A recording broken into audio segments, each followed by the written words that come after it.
In the case of the Tea Partiers, though, mainstream media coverage has been willing to almost assume that they're making sense, even in the face of evidence to the contrary. Because the idea of being in favor of smaller government, the idea that government is inherently wasteful and incompetent and should be shrunk, because that idea has shifted from a conservative movement talking point 30 years ago to centrist beltway common wisdom today, sometimes we don't even recognize the hypocrisy when it's right in our face. The conservative movement won the framing fight. It doesn't sound crazy anymore to rail against the federal government while standing in a national park, until you really think about it. I mean, imagine anyone protesting in favor of government. Imagine for a minute if people were actually out there protesting for government not to go away and shrink, but to be better, to stay the same size, or maybe even to do more.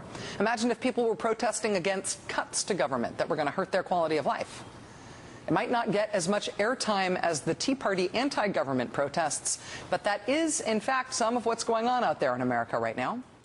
Well, I think you made a very central point in the early part of your narrative, and that's that the conservatives have won this argument, and they've certainly won it over the last 16, 17 months, in the fact that the Tea Partiers get tremendous coverage. And think about it. Week before the health care vote, they had a rally in Washington, got 1,000 people, maybe not even that. The Tax Day rally, the big rally to protest federal taxes, got less than 1,500 people showing up, according to their own organizer. Other people thought it was in the 400 or 500 range. Gosh, if I had a rally in Washington to have stronger laws to protect puppies, we'd have 100,000 people without blinking. And yet the media, including the so-called liberal and progressive media, have given the Tea Partyites elevation in terms of the impact they're having on the national debate and discussion, way above what they deserve. And conversely, the rallies that you talked about, I think you'd have to look pretty hard tomorrow in the Washington Post, in the New York Times, in the Boston Herald, in any papers to find those rallies covered. But people do understand, and by the way, I think we Democrats have not done a good job making our case. Education matters, and spending on education, spending for quality pre-K and full-day kindergarten, improves performance. Spending for after-school tutoring gets kids who are falling below proficiency levels in reading and math up to proficiency levels. But we haven't made our case very well.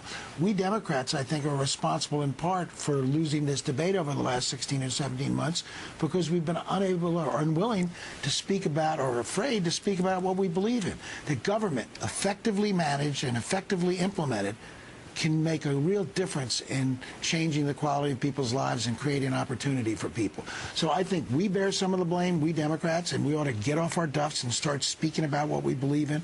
And the mainstream media deserves some of the blame for elevating the Tea Partiers' point of view and not pointing out the hypocrisy in what they're saying. The hypocrisy in what they're saying, and also I think the way that it sort of inflates the Beltway narrative about the way that they want to describe the country right now. It's sort of formed into this calcified common wisdom right now, which isn't necessarily borne out by the facts. But let me ask you about that, though. Whether it was because of inflated media coverage or not, when the Tea Parties formed, Republicans rushed to catch up with them. They really chased that energy.